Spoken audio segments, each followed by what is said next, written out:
That's why she says her client kept quiet about the allegations until now. On UNC's campus, where President Obama is was set very, to speak. very. The FBI hasn't said how long it will take to analyze this sound. Or you can use your phone to look up any notes that you might have taken on the candidate of your choice. She did everything she was supposed to do. She went to the hospital. She reported the rape to the Department of Public Safety. But new features added to the North Carolina state IDs and driver's license might make it tough. The case has been investigated, but Robinson maintains the university is dragging its feet. Faith Hedgepeth was found dead here 3 years ago. Battery and assault on a female. He's been suspended from the UNC football team indefinitely. Artists will be back in court on Thursday on some procedural issues. They'd rate their professors on qualities such as helpfulness, clarity, and easiness. That's the sound that stopped the dancing. And then, chaos.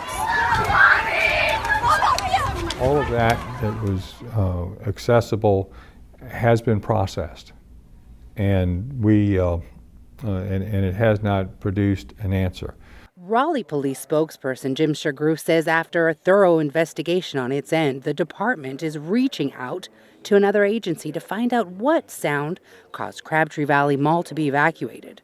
Obviously, something created that loud noise. We have sent a recording of the noise to the FBI. The biggest question: was it a gunshot or wasn't it a gunshot? Some witnesses say there could have been up to 3 shots. Shopper Rachel Steep says she won't set foot across the street again. Steep was injured when she ran out of the mall. So serious, 2 men carried her to the parking lot.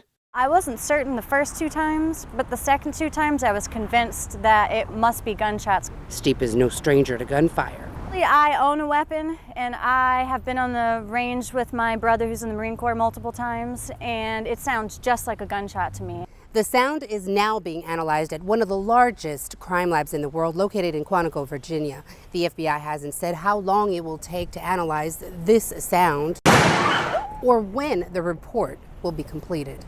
There were just a large number of calls that paint a picture of the situation that existed in that mall. We would certainly very much like to provide people with some answers about what happened. The mall remained closed until noon the next day. In Raleigh, I'm Annick Joseph reporting.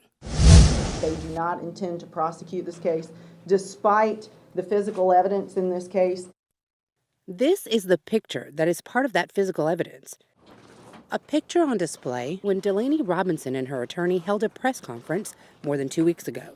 They claim the pictures show what appears to be bruises around her neck, bruising from a rape. Alan Artis is the UNC football player accused of leaving those bruises and raping Robinson, a sophomore here at the university. Artis' attorney is Carrie Sutton. She says those pictures have been altered. Sutton says the pictures presented at the news conference are different from these pictures she says she obtained from the Orange County District Attorney's Office.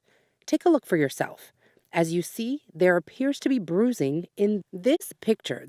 But these indicate another story. The accused calls the marks hickeys as a result of consensual sex. So which are accurate? Robinson's attorney released the following statement. The photograph I presented at the press conference was given to me by the Department of Public Safety. In a battle of statements, Artis' attorney responded, I won't be drawn into a debate with Ms. Branch over the provenance of the photos we received from the DA's office after filing a formal motion in Mr. Allen's case. So where's the truth? We checked with the Department of Public Safety for answers.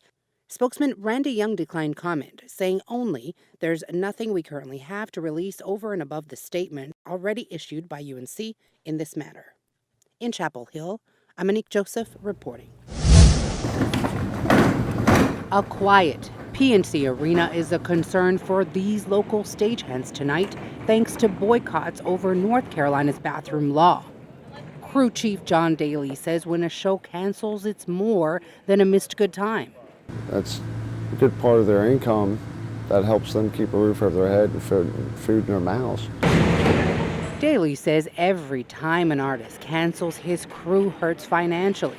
I think the people that they were trying to affect, they don't feel the effects. For a stagehand, that's a significant hit to their income. Just one missed show can wreak havoc on local crews' wallets. Boston canceled 35 to 40 stagehands out of work. Pearl Jam, about 80. Dustin Elrod says it's only a matter of time until the money dries up.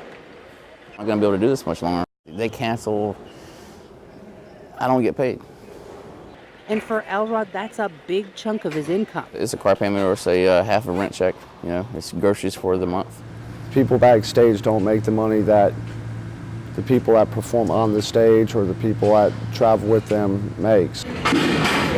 Something Daly says presents a set of challenges for his local road crew. That's made being able to afford the necessities rather difficult. In Raleigh, I'm Annick Joseph reporting. Why are we here? Protests like this one are popping up across North Carolina opposing House Bill 2, a law Shane Thrapp says will hurt this state's economy. Thrapp says he believes the bill will drain on talent in North Carolina. Artists who push human equality, those artists are going to start leaving here in droves. 20 feet away, supporters of HB2 have a different outlook. The vast majority of our tax returns here in North Carolina, they're LLCs, they're S-Corps. Spokesperson for the organization Keep NC Safe and North Carolina Values Coalition, Cammie Mueller, says the only businesses that will be hurting are the companies boycotting North Carolina.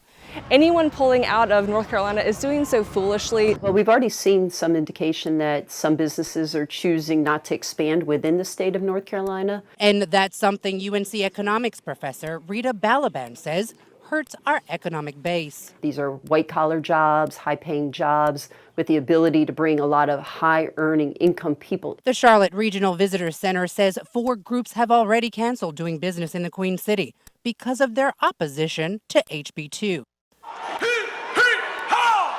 Rock legend Bruce Springsteen canceled a sold-out concert in Greensboro Sunday in protest.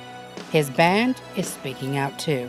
And hopefully, other people will rise up and join us. Balaban says HB2 might not affect all small businesses like retailers or restaurants, but could affect growing corporations that need the help of big banks to get started. It's going to be hard for me to get, $500,000 loan, let's say, from some small community bank.